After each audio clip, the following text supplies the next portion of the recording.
दोस्तों ये बात तो सच है कि जिस तरह हमारी पृथ्वी पर जीवन है उसी तरह किसी दूसरे ग्रह पर भी जीवन होगा, लेकिन इस बात के आज तक सिर्फ दावे किए जाते रहे हैं जिन पर बहुत ही कम लोगों को यकीन है। लेकिन कई साइंटिफिक थ्योरीज हमें ये यकीन दिलाती है कि एलियंस इस यूनिवर्स में एग्जिस्ट करते हैं। जिस तरह हमें जिंदा रहने के लिए ऑक्सीजन की जरूरत होती है, ठीक उसी तरह उन्हें किसी दूसरी गैस की जरूरत होती होगी। लेकिन बहुत सी थ्योरीज ये भी दिखाती हैं कि इस यूनिवर्स में और किसी ग्रह पर जीवन संभव हो ही नहीं सकता। लेकिन आखिर कोई ऐसा कैसे कह सकता है जब आज तक हम अपनी गैलेक्सी के बाहर जा ही नहीं पाए हैं। गैलेक्सी के बाहर जाने की बात तो छोड़ो, हम अपने गैलेक्सी को ही आज तक ठीक तरह से एक्सप्लोर नहीं कर पाए हैं। पर अगर आप एलियंस के ऊपर अब भी विश्वास नहीं करते तो आज के इस वीडियो में हम आपको 10 ऐसी चीजें बताने वाले हैं जो आपको एलियंस के ऊपर विश्वास करने पर मजबूर कर देंगे। तो चलिए शुरू करते हैं आज की इस वीडियो को।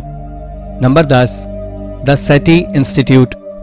दोस्तों आज तक सिर्फ हमें बताया जाता रहा है कि एलियंस हमारे यूनिवर्स में एग्जिस्ट करते हैं और कई स्पेस एजेंसीज इसे खोजने में लगी हुई हैं। उन्हीं में से एक है ये सेटी इंस्टीट्यूट, जिसका पूरा नाम है search for extra terrestrial intelligence.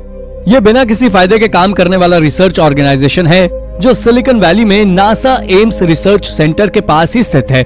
इसकी शुरुआत 1984 में 2 एम्प्लॉइज के साथ की गई थी, लेकिन आज इसमें 100 से भी ज्यादा साइंटिस्ट के साथ में कुछ आउटरीच स्पेशलिस्ट भी काम करते हैं। इनकी कंपनी का एक ही लक्ष्य है कि आखिर पृथ्वी के बाहर हमारी गैलेक्सी में जीवन कहाँ है। हाल ही में इन्होंने कहा है कि हमारे हाथ कुछ ऐसा लगा है जो हमें दिखाता है कि हमारे सोलर सिस्टम के बाहर अरबों ऐसी जगहें हैं जहां जीवन संभव है, लेकिन इसके बारे में अब तक कोई कड़ी जानकारी लीक नहीं हुई है। Number 9, project blue book. ये एक मिशन था जो 1947 से लेकर 1969 तक चलाया गया था, क्योंकि इस बीच 12,600 यूएफओ को रिपोर्ट किया गया था, जिनमें से 701 से ज्यादा यूएफओस को इस प्रकार देखा गया कि उन्हें आज तक जाना ही नहीं जा सका कि आखिर वो क्या चीज थी। इसलिए फिर प्रोजेक्ट ब्लू बुक को शुरू किया गया था। लेकिन आप जान लीजिए कि ये प्रोजेक्ट केवल एयरफोर्स के हाथों में दिया गया था।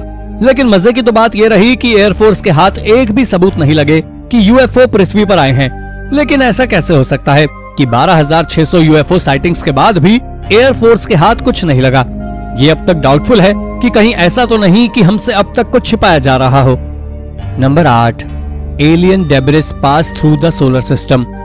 दोस्तों हार्वर्ड यूनिवर्सिटी के प्रोफेसर अब्राहम लोएब के अनुसार उन्होंने एक एलियन सिविलाइजेशन की खोज की थी जो अर्थ के बहुत ज्यादा नजदीक था। उनका कहना था कि ये एक विशाल सिगार शेप का टुकड़ा है जो या तो पत्थर का था या फिर लकड़ी का। इसे पहली बार 19 अक्टूबर साल 2017 में खोजा गया था, जो कि एक वेगा नाम के स्टार की ओर ट्रेवल कर रहा था जो हमसे सिर्फ 25 लाइट ईयर्स दूर है। उस ऑब्जेक्ट की स्पीड इतनी ज्यादा थी कि मानो उस पर सूर्य अपना ग्रेविटेशनल फोर्स रिपेल कर रहा हो। ये करीब 900 फीट लंबा था और कुछ महान एक्सपर्ट ने इस पर अपनी राय देते हुए कहा कि ये किसी दूसरे गैलेक्सी के स्टार सिस्टम का स्टार हो सकता है। तो कुछ ने अपनी राय देते हुए बताया कि इतनी तेज स्पीड क्रिएट करना किसी एलियन शिप का ही काम है जो पृथ्वी पर नजर रखने के लिए पृथ्वी के पास से निकला था।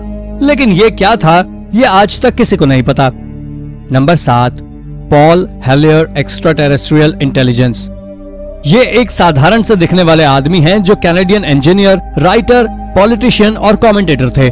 लेकिन जब साल 1967 में इन्होंने सेंट पॉल एल्बर्टा से उड़ान भरी तो इन्होंने दावा किया कि इन्होंने यूएफओ लैंडिंग पैड देखा है।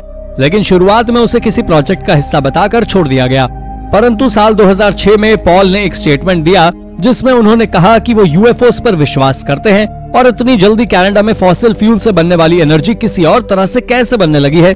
इन्होंने कुछ महीनों बाद एक और स्टेटमेंट जारी किया जिसमें इन्होंने बताया कि 4 अलग अलग तरह के एलियंस की प्रजातियां हजारों सालों से पृथ्वी पर छानबीन करने में लगी हुई है।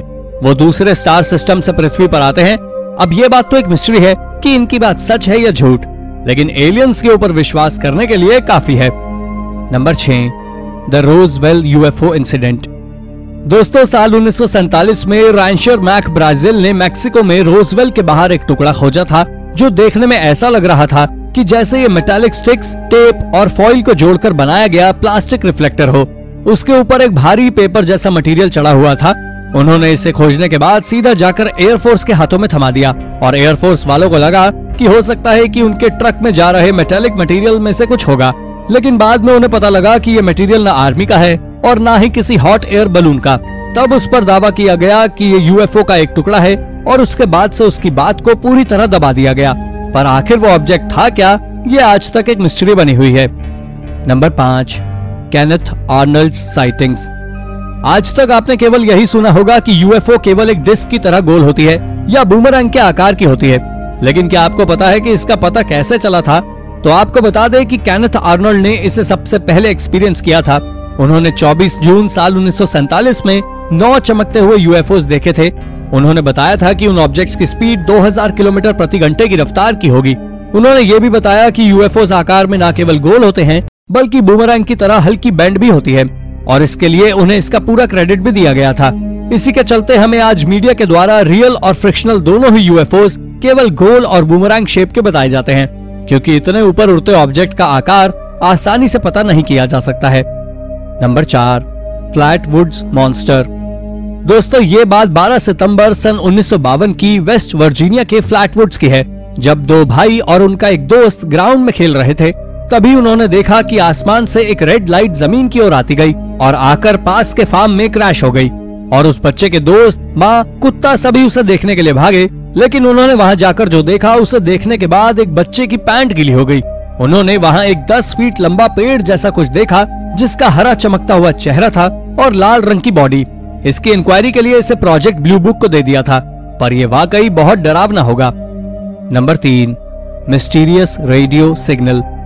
दोस्तों, आप में से भी ज्यादातर लोग मेरी तरह यही सोचते होंगे कि जिस तरह हमारी पृथ्वी पर जीवन है, उसी तरह किसी दूसरे ग्रह पर भी जीवन संभव हो सकता है। लेकिन जब साल 2019 में साइंटिस्ट पृथ्वी के बाहर जीवन की तलाश कर रहे थे, तब उन्हें एक रेडियो सिग्नल रिसीव हुआ जो सूर्य के सबसे करीबी स्टार से आया था, जिसे आज हम प्रॉक्सिमा सेंचुरी के नाम से जानते हैं। यह सूर्य से करीब 4.2 लाइट ईयर्स दूर है और 2 ग्रह इसकी भी परिक्रमा करते हैं। साइंटिस्ट ने यह भी कहा कि उन प्लैनेट्स पर अर्थ के समान ही टेम्परेचर है, जिससे वहां जीवन संभव हो सकता है। ये सिग्नल ऑस्ट्रेलिया के पार्क्स ऑब्जर्वेटरी में मई 2019 को रिसीव किया गया था, जिसे BLC-1 नाम दिया गया है। ये सिग्नल पृथ्वी के बाहर जीवन है तो इसे साफ तौर पर दिखाता है। Number 2, doctor Helen shaman. ये पहली ऐसी ब्रिटेनियन औरत हैं जो स्पेस में गई थी। इन्होंने साल 1991 में सोवियत स्पेस स्टेशन की सैर की थी। ये स्टेशन अर्थ के सबसे करीबी ऑर्बिट में स्थित है। इन्होंने वहां से वापस लौटने के बाद एक स्टेटमेंट दिया था जो पूरी तरह से अचंभे से भरा हुआ था। इन्होंने कहा कि एलियंस इस ब्रह्मांड में एग्जिस्ट करते हैं, इसमें कोई दो राह की बात नहीं है।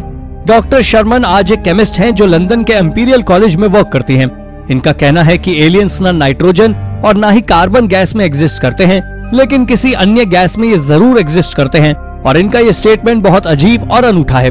इन्हें इसके बाद कई बड़े अवार्ड्स भी मिल चुके हैं। नंबर 1, यूएफओस इन मोंटाना।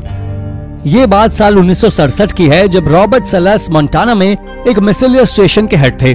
सुबह का वक्त था जब एक सिक्योरिटी गार्ड ने इन्हें उठाया और बताया कि बाहर एक लाल रंग का ऑब्जेक्ट है जो आसमान में हमारे इर्द गिर्द मंडरा रहा है। इन्होंने स्वयं बाहर जाकर देखा तो वहां एक लाल रंग का 40 मीटर डायमीटर वाला ओवल शेप्ड यूएफओ था, और उस ऑब्जेक्ट के आने के बाद जो मिसाइल्स लॉन्च के लिए तैयार थी वो इनऑपरेबल हो गई। उसके बाद उन्होंने इस जगह को हॉन्टेड बताकर छोड़ दिया।